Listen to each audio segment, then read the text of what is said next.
Hey everybody, how's it going? Thanks for joining me this afternoon. I've got a great stream with a great guest that I think you're really going to enjoy. Andrew Jackson was one of the lions that occupied the executive office in the United States, well known as a general, a war hero, a statesman, and a guy who was not afraid to use executive power. He pushed many boundaries, but he was also considered a great leader. Sometimes he's painted as a villain, sometimes he is painted as a hero. But the one thing he was interesting and decisive. I think there's a lot that we can learn from this president, and I have an excellent guest joining us to talk about it. Mr. George Bagby is a history expert. Thank you so much for coming on, sir. Thank you very much for having me. It's great to be here. Absolutely. I know we've been planning this for a while, and I think it's still so important because given the context of Jackson's presidency, I think there are many parallels that we can draw to today. Obviously, it's not a one-to-one. I don't think Donald Trump is an Andrew Jackson, but I do think there are things he can learn from Andrew Jackson. We can all learn. And I think it's fascinating to look back at the executive because so many people today look at the presidency as we see it in the modern era, and it seems somehow weak.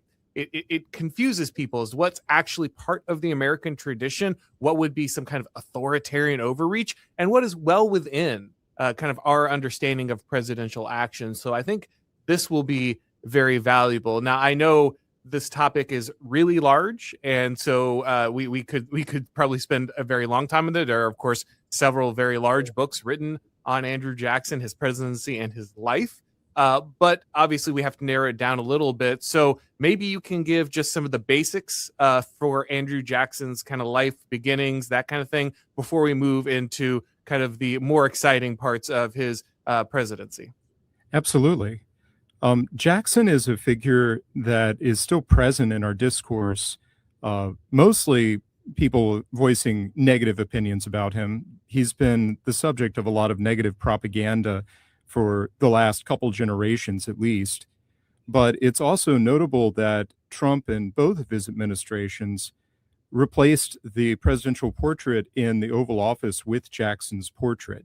He's obviously taken some inspiration and has a positive admiration of the man. And that is, of course, his origin on the currency, the monuments that still commemorate him around the country. We weren't remembering Jackson for our ability to recall all the things we thought he did wrong, but because he was broadly admired. And he had 2 terms in office. He was already a remarkable national leader. Well before he went into politics. He was one of the first pioneers to Tennessee. He married the governor's daughter and then engaged in several notable duels about the honor of his wife. The circumstances of his marriage are a little confusing. His wife was separated and finally divorced from her first husband, which was very unusual in those days. We still don't know the details of why, but the divorce technically wasn't finalized before Jackson took her away on their honeymoon. And so Jackson was taunted for the rest of his life for the technical bigamy of his marriage. But his reputation really makes a national prominence with his success in the War of 1812. First, he defeated the Creek Nation in Alabama, which had acted as a proxy of the British Empire in the West. He conquers most of Alabama through his success in the Creek War. And then he moves on to Pensacola and New Orleans, finally defeating the British Expeditionary Force in New Orleans in one of the most lopsided and total victories in American military history. The British losing over 2,000, including 2 generals dead on the field, and Jackson only losing a few dead and a few wounded, less than 20 in total. So this was what propelled Jackson onto the national stage. There were very few leaders in the War of 1812 that could point to creditable action during the war, and Jackson becomes a name spoken by every American reflecting on that history. So he's put into national politics at that point. He actually loses his first presidential campaign, but by 1828, we'd seen the ascension of two fascinating and dynamic presidents, James Monroe and John Quincy Adams, following the War of 1812. Both of them had greatly expanded the scope of the federal government. James Monroe was looking back on the inability of Americans to defend their own coastline in the War of 1812. The British had occupied parts of Long Island. They had burned towns in Connecticut. They had invaded parts of Maine. And obviously, they also penetrated the Chesapeake Bay, bombarding Fort McHenry in Baltimore Harbor and invading and taking Washington, D.C., burning the Capitol and the White House, and making President Madison a refugee with no seat of government in the last year of the war. This was a colossal humiliation. And so James Monroe had a mandate to make sure that would never happen again. He began a massive fortress building campaign and greatly expanded the size of the United States Navy. After James Monroe, we have the very interesting single term of John Quincy Adams, the son of our second president, John Adams, a highly educated man, a man of great imagination, but obviously a man of the Hamiltonian persuasion. He believed that the clauses of the Constitution, that the federal government had power to do what was in the general welfare and to do what they saw as necessary and proper, both contentious clauses that lent themselves to different interpretations. John Quincy Adams believed was license to really any kind of government expansion he thought would be beneficial in some way. He proposed a national observatory to hire all the clever people from New England to gaze at the stars. Obviously, this has an element of public interest, the navigation of the seas being a great public good, but not something mentioned in the Constitution. He suggested a national university where certainly he would hire all of his clever colleagues from Harvard days to patronize. He suggested a national laboratory where anyone with a interesting focus could come and do inventions, find inventions to benefit the whole of humanity, in the words of John Quincy Adams. He greatly expands the civil service during his tenure, and he pitches all these ideas that don't really go anywhere in his time. But the burdens of those policies greatly increased the national debt. Another brainchild of Alexander Hamilton and his expansive view of government and his vision for a government that protects domestic industry. He wanted government policies that protect industry with tariffs and use the proceeds of those protective tariffs to build infrastructure to amplify the competitive quality of American business. These are the issues of the time, and the response to them had come from Thomas Jefferson and his disciples, who ultimately Andrew Jackson comes to represent. He's elected in 1828, where we see a sharp division between the seats of political power in the country. The North Seaboard states, New England and New York City, vote for John Quincy Adams for a second term. The whole South and also the burgeoning Western states vote for Jackson. And so we see this split between the city element, the mercantile and industrial element, who are supportive of the Hamiltonian policies they see with John Quincy Adams, and we see the more Jeffersonian laissez-faire element in the South, in the West, overwhelmingly agricultural, supporting Jackson, their great hero from the War of 1812.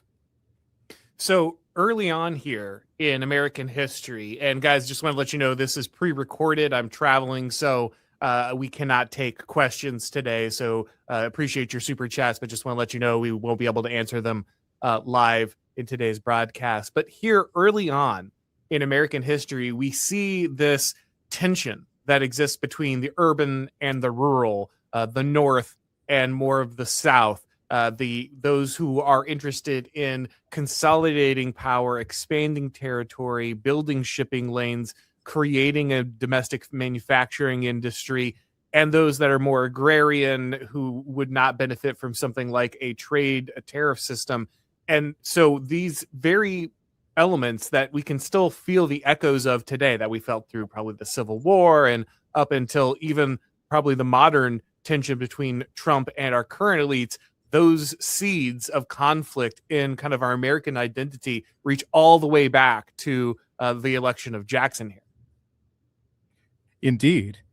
And they're quite evident still today, especially the elites, the establishment elites, who we see really making a play in this contentious election of 1828.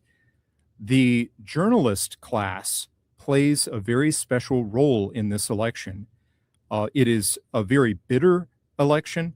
It's ironic that John Quincy Adams, who was Andrew Jackson's great friend in the Monroe administration, he actually was very supportive of Andrew Jackson in Jackson's impudent invasion of Spanish-held Florida in 1817. He rallied to Jackson and backed him to the hilt. It's ironic they had such a bad falling out. But in the 28 election, it was considered to be very bad form for a candidate for office, for the president's office, to campaign, to make public speeches. And so Adams and Jackson relied on their journalist surrogates to promote their candidacy. The journalists went to very low means to combat their opponents. And Adams's journalists, the establishment city journalists of the Northeast, attacked Jackson as a barbarous brute from the frontier, an unlettered and disgusting sort of man. They also attacked his wife very mercilessly, especially given the circumstances of their marriage. That was all brought out and discussed over dinner tables across the country. And this caused Jackson's wife to despair and be extremely anxious. She suffered very much from all of this talk and dies only a few months before Jackson takes office. So Jackson blames Adams and his supporters for the death of his wife. He's inaugurated while in mourning. He's famously dressed in black for his inauguration and says, God may forgive them, but I won't, about the journalists in particular. So the shrill tone of electoral politics in the newspapers is an important note there. Jackson takes office to a massive cheering crowd. His supporters are mostly the farmers from the South and the West. They travel great distances to see his inauguration. And these were the days when a private citizen could get admittance to the White House. Jackson is inaugurated. Everyone waits with bated breath what he will say in his inaugural address, because he hasn't given any public statements of policy. He is a Democrat, which means that he's allied with Thomas Jefferson's ideas of the Constitution and a more agrarian vision of the economy, but no one knows what he will say. And he announces his policy there, but the inaugural party is lambasted by the media as the reign of King Mob. Enthusiastic farmers from rustic parts, they come into the White House, they stand on the furniture and dirty it with their muddy boots. They drink too much punch and are raucous and disruptive. And Jackson actually escapes out the back door to go and spend his first night as president in a private house. But this is mocked across the media as a sign of the low quality of Jackson's supporters, that all of these uneducated ruffians are taking over the federal government. Who knows what they're going to do to it? We had this highly educated man as president just before Jackson, John Quincy Adams, who's probably one of the more capable intellectuals we've ever had in the White House, had his degree from Harvard, saw many years of foreign service, spoke a half dozen languages, very imaginative guy, whatever else you might say about him. And now we have this man who has no formal education. And his supporters are all of these barbarous farmers from distant parts. What will become of our national organizations, our civil service, and the like? So it's not hard to see the parallels here, I think, probably for a lot of people, between kind of the current understanding. You have Trump coming in after Barack Obama, and that contrast and how crazy that drives the left, because we had this a college professor and this community organizer, and he was educated and he came from the right class and he used the right words, and his supporters were well heeled. And now here's Trump with his basket of deplorables, truck drivers and car dealership owners, and all these unwashed masses of average working people who are suddenly backing him without any kind of degrees or understanding. You can feel a very similar energy, even down to the extremely hostile journalists trying to smear the wife. I was actually at Andrew Jackson's hermitage not that long ago, and so just the stories, the tragic story about his wife is very terrible. But it's not hard to again see kind of those class conflict parallels that's once again are manifesting themselves in our modern politics. Indeed, it's a amusing comparison.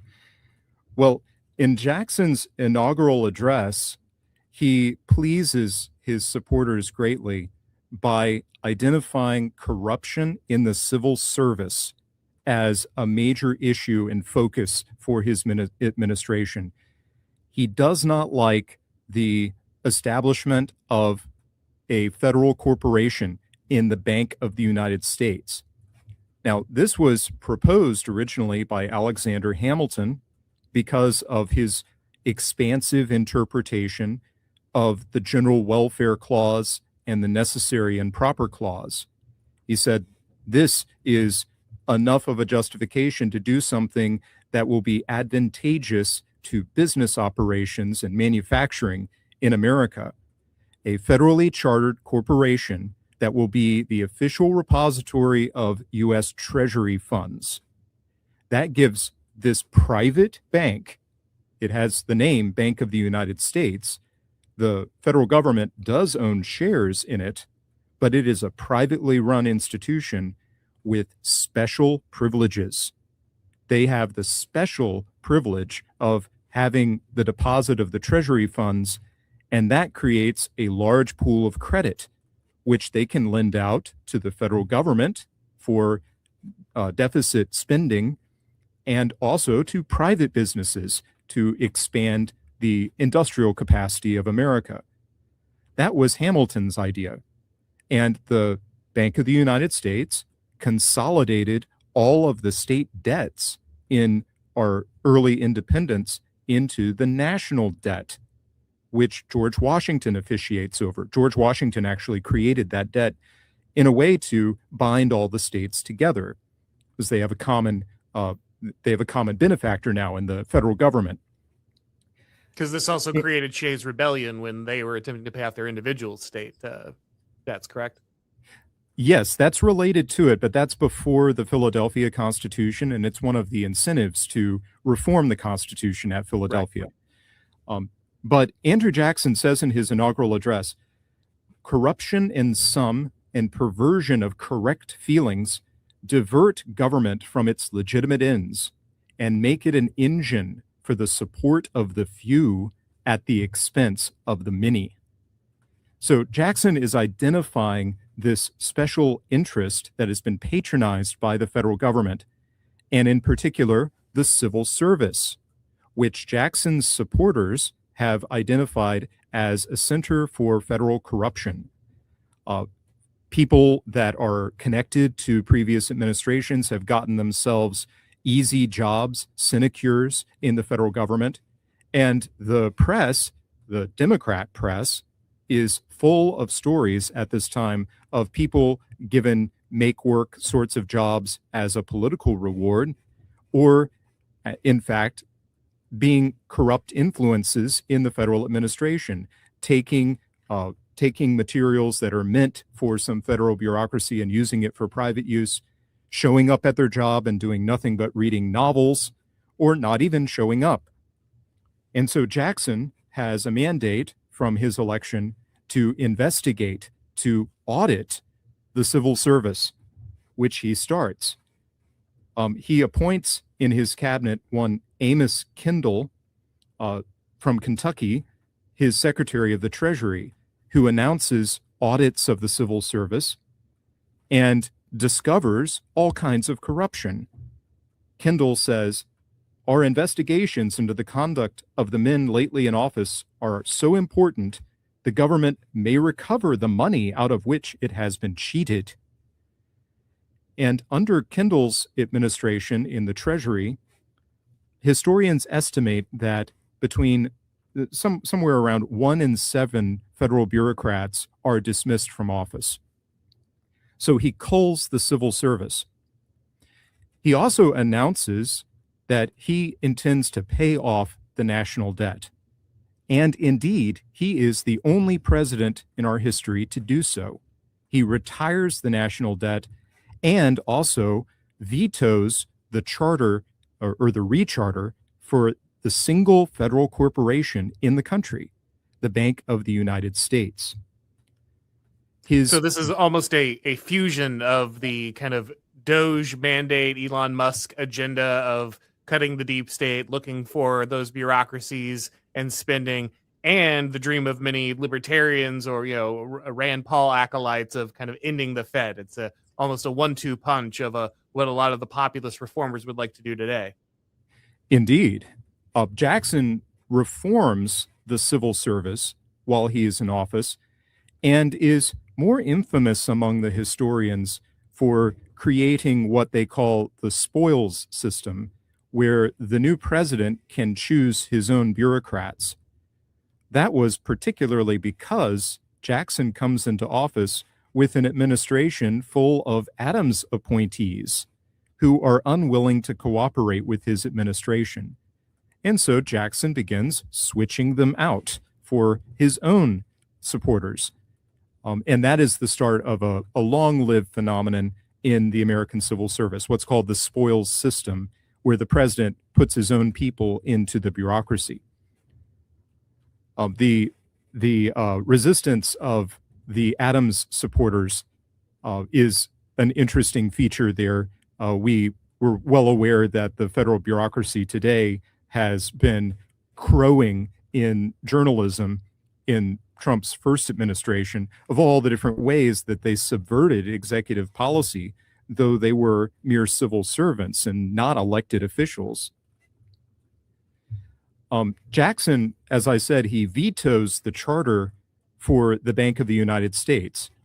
Congress does have enough support to recharter this federal corporation, but Jackson has taken away some of its influence by paying down the national debt and also cutting taxes along the way, reducing federal spending by reducing the size of the civil service. Jackson issues a veto statement about the Bank of the United States, which reveals to us his thinking. You remember the Bank of the United States is set up by this expansive view of federal powers coming from Hamilton back in Washington's administration.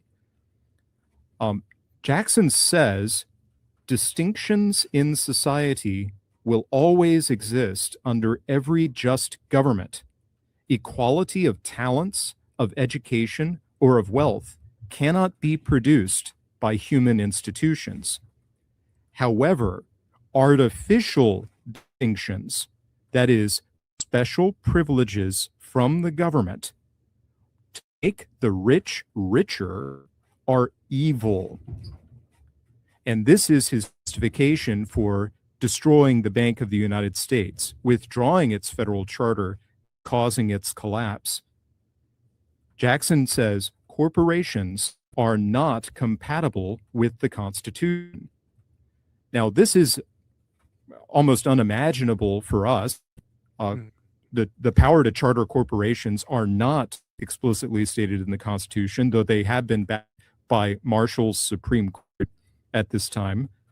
Jackson is not relying on the interpretation of Marshall here. He's looking just straight to the Constitution and says, it's not there. I don't recognize it. Therefore, I'm getting rid of it. Jackson is quite emphatic in his opposition to the government sponsorship of private business interests.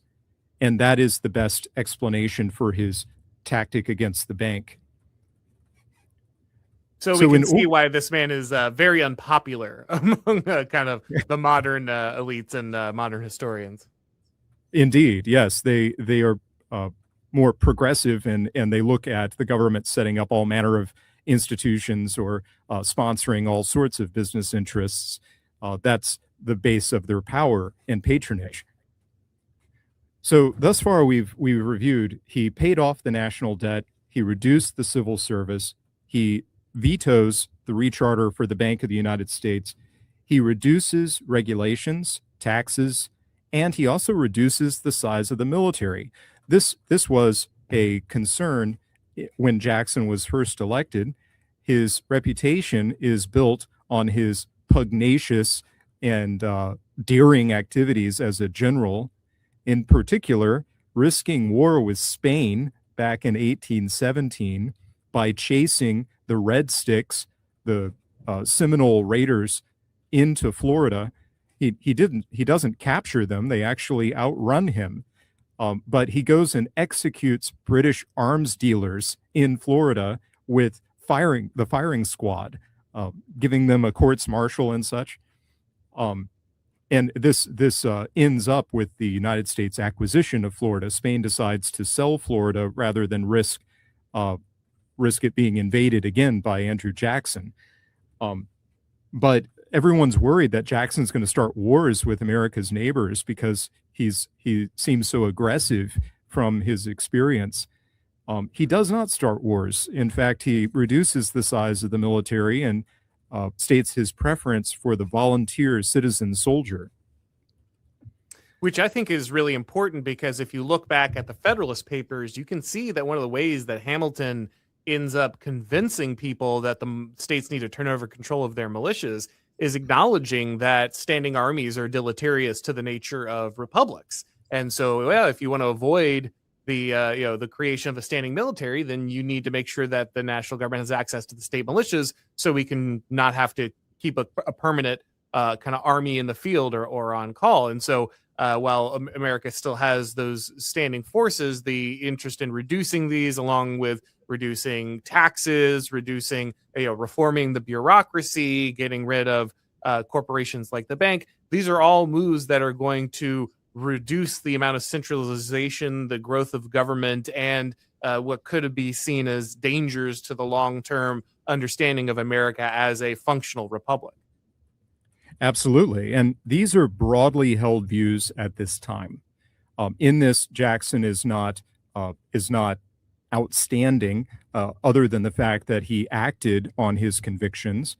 But we can find those views well stated in George Washington's farewell address, where he said that standing armies represent a risk to Republican liberty because they constitute a particular political interest. They will influence policy just by their presence. But finally, I'll give you a curious feature from Jackson. Jackson is known for his many engagements in personal combat. He fought several duels and even some street fights in which he was assailed by his enemies at an earlier time. But one day, President Jackson is walking in the Capitol and he is assailed by a real madman, a man who believes that he is the rightful king of England. He draws a pistol and tries to shoot the president in January of 1835. The pistol misfires, so the president is not shot, but Jackson then starts walloping the man over his head with his cane. And he's arraigned where he tells the court, "You have no right to judge me. I am the king of England," and ends up in the asylum. But that's one of the lovable moments in Jackson's career. Well, showing wasn't the Jackson man's carrying spirit. a round in his chest from a previous duel for a large amount of the presidency, if I remember correctly? Yes, indeed. He was in a duel with John Dickinson, who shot him through the armpit practically, and the slug ended up behind his breastbone, between his breastbone and his heart, and he lived the rest of his days with that in his chest.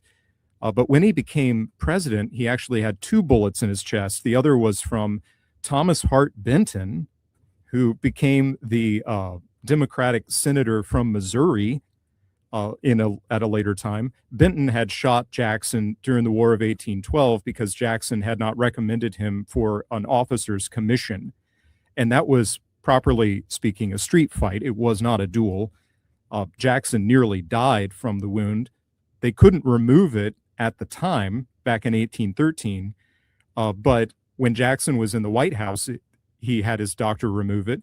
He had fallen down and opened up the old wound in his back. And so the doctor removed the bullet on that occasion. He sent the bullet to the Capitol, where Thomas Hart Benton was working in the old Senate chambers, with a note saying, "Sir, I'm returning your lost property." It's fantastic. Benton was Andrew Jackson's number one man in Congress at this point. They had reconciled. They put aside their old quarrels from the War of 1812. Benton then wrote a reply. He opened up an envelope. He put the bullet in the new envelope with a note, "Sir, this has been in your possession so long, it's now rightfully yours," and sent it back to the White House. Excellent.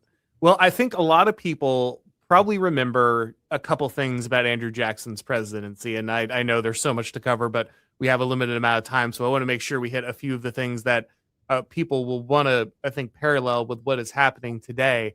The first, I think a lot of people, thing they do is they quote Jackson when it comes to the Supreme Court. The justice has made his ruling, now let him enforce it. What is the context for that? Is that the bank? Is that something else? Is Jackson known for challenging the power of the Supreme Court at the time? He is known for that. He has the major challenge of John Marshall, the great Hamiltonian jurist in the Supreme Court. He's Chief Justice of the Supreme Court while Jackson is in office. Jackson eventually replaces him with Tawney, who comes from Maryland, more of a Jeffersonian in his opinions. But John Marshall is writing about the cases between Georgia and the Cherokee Nation. So this is all wound up in Jackson's Indian policy. And Jackson denies the court's final authority to enforce in that famous remark, which is a bit apocryphal, but we all ascribe it to him. Jackson's Indian policy is certainly the most controversial thing that people remember in relation to his administration. That's the one thing that people will talk about typically if Jackson's brought up. But Jackson is also a remarkable policy man in relation to the nations. He calls in 1828, the year he was elected, he calls on Congress to create a Indian policy and proposes federal Indian reservations. That was the matter that John Marshall was writing his opinion on when Jackson gave his famous retort. The state of Georgia was very antagonistic to the presence of Native Americans in their territory. You must understand, from the time of the outbreak of the War of 1812, the Creeks and Seminoles had been equipped by the British. They'd been armed by the British, and they were in a proxy alliance with the British Empire, and they were encouraged to cross over the Florida border into Georgia and raid the American homesteads. This they did for several decades. This was not finally quelled until the Second Seminole War, which begins during Jackson's second administration. A very long and bloody conflict that was all concerning Indian raids in the area. Georgia, the state of Georgia, had resolved after decades of brutal violence, especially on her border with Florida, they did not want any of these nations nearby. Jackson took a different tack. Not that he was against Georgia on the question of Indian removal, but Georgia certainly wasn't stating their case with much humanity towards the nations at that point. They were feeling very bitter and aggrieved, and did not trust the nations. Jackson, in 1828, addresses Congress and says several very interesting things. He says, "It has long been the policy of the government to introduce among the nations the arts of civilization with the hope of gradually reclaiming them from a wandering life." He's talking about the hunter-gatherer mode of civilization, which puts them in conflict with a property-owning culture.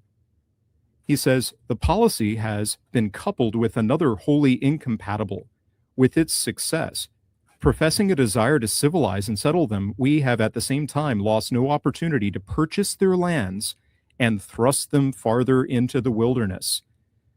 And they've been led to look upon us as unjust and indifferent to their fates." Jackson further tells Congress what has been the fate of the nations on the eastern seaboard. Where are the Pequots? Where are the Powhatans? Where are the Delawares? They are gone. Their civilizations are extinct, their languages forgotten. And he laments the extinction of their civilizations. This from a man who has engaged in brutal conflict with the nations on the frontier. He has a liberal humanitarian posture towards their ultimate destiny. He says that the nations should be protected and patronized by the federal government so that they can preserve their folkways. This, in distinction to John Marshall's opinion, he says, cannot occur inside the limits of the existing states. Jackson is adamant on this because he is very direct and clear on his interpretation of the Constitution. The Constitution explicitly says the federal government may not carve up existing states without their consent. And this was the matter of Georgia's contentions in the Supreme Court and Georgia's ultimate ignoring the Supreme Court rulings in relation to the Cherokees. Jackson speaks of how humanity will view the United States in relation to the native peoples, to the Indian nations, and proposes federal reservations. He says, and this is his recommendation to Congress, he's calling for legislation. You must understand, the president does not write laws, Congress writes laws. The president ratifies them, signs them into law, or vetoes them. He's asking Congress for legislation to establish reservations in federal territory in the West, outside of the boundaries of existing states. And he says to Congress, and I quote, "This immigration should be voluntary, for it would be as cruel and unjust to compel the Aborigines to abandon the graves of their fathers and seek a home in a distant land. But they should be distinctly informed that if they remain within the limits of the states, they must be subject to their laws. So here is another element in the famous Indian Removal Act of 1830. The nations are given choices. These choices are very distinct. They will either go out to the federal reservation, in which case they can remain with their tribal form of government and a special sovereignty inside of the Union, something that the tribes on the reservations enjoy today, which is why they run casinos and such. They're not subject to local or state laws. They're federally administrated. They may also stay where they are, but they may not preserve their tribal mode of government, nor may they continue in their traditional warrior culture, where men gain status in the tribe by participating in battle. That has been antagonistic to peace on the frontier, and Jackson is adamant on this. This is the point. Jackson says we will not have parallel magistrates for the different nations inside of America.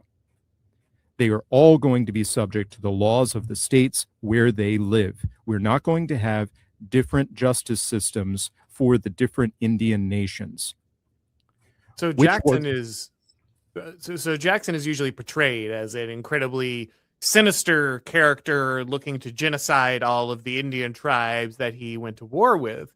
But the picture you're painting is of a man who respects the opponents in which he engaged, and he ultimately wants to see them have the option to preserve their way of life, but he recognizes that America can't continue if you're carving out special exceptions for certain tribes inside the nation. And so either everyone assimilates or you have to separate. But there is this middle ground of trying to, cohabitate the same area with totally different understandings of identity and civilization and nationhood. These things are going to be long-term deleterious. And so he says, okay, well, here are your options. This is not a man who is looking to annihilate a way of life. He's looking to provide the opportunity for that way of life to continue, while also looking out for the, kind of tradition and continuity and identity of the nation he is building. Absolutely. And it is a humanitarian position. And much of what has been done since then, the organization of the reservation system, though it's obviously not without its downsides, and I don't think any of us would feel comfortable with the military expulsion of the nations, which takes place after Jackson. Congress does give Jackson the law that allows for the military exile, or the forced removal of the nations, but Jackson does not employ it during his presidency. And that's also an interesting point. He's ultimately responsible for it, but he does not use it. Jackson, while he is president, actually attends tribal councils in Tennessee. He is the only American president to go to attend a tribal council. And these are nations who were allied under Jackson's command in the War of 1812. These are the Choctaws and Chickasaws in Western Tennessee. So Jackson, as the president of the United States, he actually travels back to Tennessee, to Franklin, Tennessee, where he attends this council. And there he gives them a speech. These were his comrades in arms. They had marched all the way to New Orleans and fought the British under his command at New Orleans. And after the Indian Removal Act is passed, he goes to them and says, "Brothers, listen, to these laws where you are, you must submit. There is no alternative. Old men, lead your children to a land of promise. Preserve your people and your nation." So he's encouraging these chiefs to take their nation out west to the federal Indian territory, what becomes Oklahoma.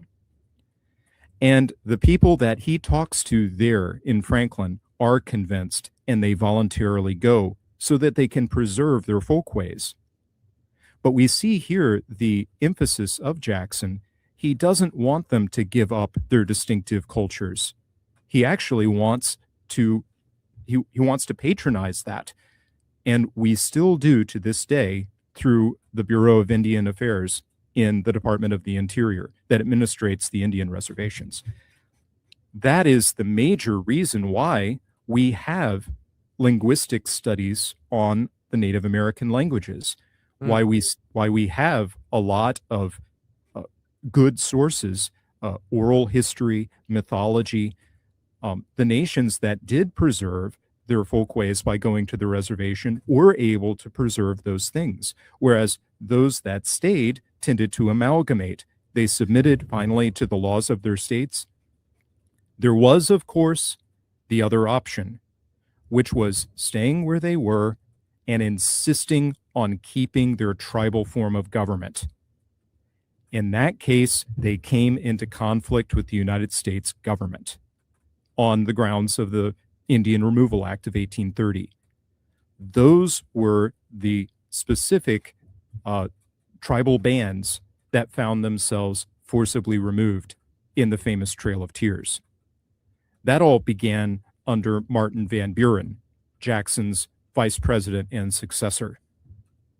Well, Mr. Bagby, we are up against the clock, and I wanted to get to one more thing before we run out of time, and I'm sorry to have to ask you to cram it into such little time left. But can you touch briefly on the nullification crisis? The theme throughout much of Jackson's presidency seems to be territorial expansion, but also a careful and judicious cutting back of government power and the expansion of kind of the federal government as we understand it. How does the nullification crisis play into that balance with Jackson? That's a fascinating story, and obviously there are a lot of elements. Jackson had had a falling out with his first vice president, John C. Calhoun of South Carolina. John C. Calhoun was the major proponent of the theory of nullification, which did not originate from Jackson's administration. It goes all the way back to the Adams administration, the second president of the United States, and the Sedition Act, which curtailed freedom of speech and the press back then. Kentucky and Virginia both nullified that act. And so that is the origin of the issue as it stood. It was seen as a Jeffersonian issue, and Thomas Jefferson, the author of the Kentucky Resolution, is the original author of the formula. John C. Calhoun is Jackson's contemporary, the major thinker in those lines. Jackson falls out with Calhoun for various reasons. Some of them are very colorful. Nevertheless, Jackson is the executive. He is the president of the United States, and he is dealing with a law coming from Congress, the famous American system of Henry Clay. Henry Clay is a student of Hamilton. He's set up a system of protective tariffs which disadvantage the agricultural states and patronize the industrial. So the protective tariffs raise the costs of goods in the states that import manufactured goods. It artificially raises the cost of their foreign imports to make American-made goods more competitive. South Carolina objects to this because of the special patronage that it represents.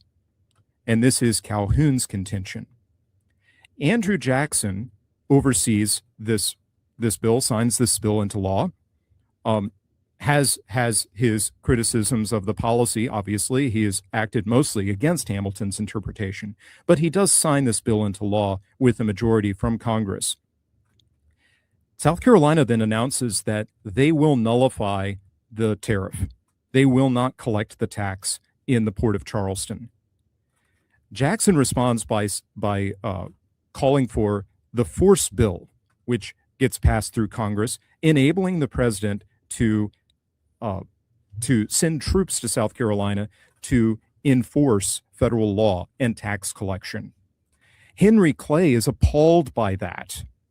This is Jackson at his most pugnacious as president.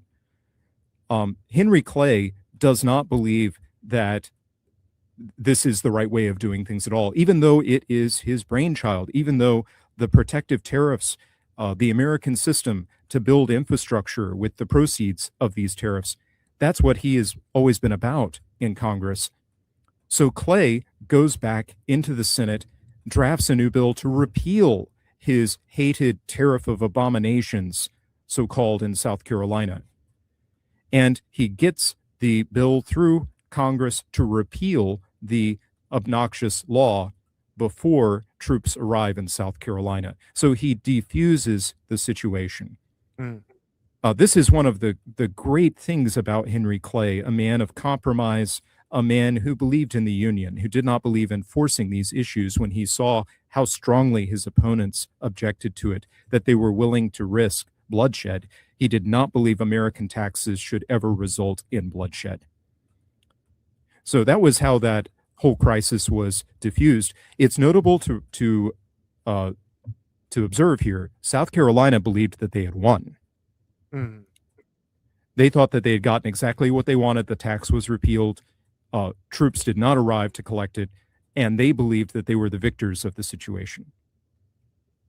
Well, like I said, this presidency is incredibly important. So much happened. We can tell just from the few issues that we touched on that this echoes through American history. The impact is still something that we're dealing with today. Many of these tensions and forces just represent much of what we are looking at in our contemporary American problems.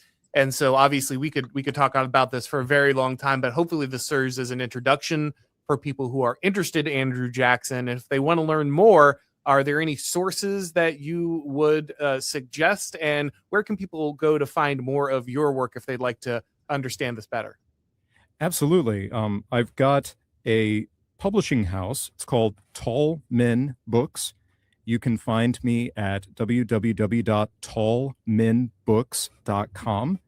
And I have republished a volume about Andrew Jackson called The Reign of Andrew Jackson by Frederick Ogg. I added an appendix of his public papers, including the speech about the Indian nations that he gave to Congress in 28. You can find all that there on my website, and I have many other books available there. Well, fantastic, guys. Like I said, Bagby is a phenomenal explainer of history, and he also curates some very important books that otherwise are left out of the conversation. So make sure you are going over and helping out. Make sure that you're checking out his content. If it's your first time on this channel, remember you need to subscribe on YouTube, click the bell and notifications so you know when we're going live. Remember, we're not live today. This is pre-recorded, so we cannot answer your questions. Very sorry about that. If you want to get these broadcasts as podcasts, you need to subscribe to Auron MacIntyre Show on your favorite podcast platform. And when you do, if you leave a rating or review, it really helps with the algorithm magic. Thank you, everybody, for watching. And as always, I'll talk to you next time.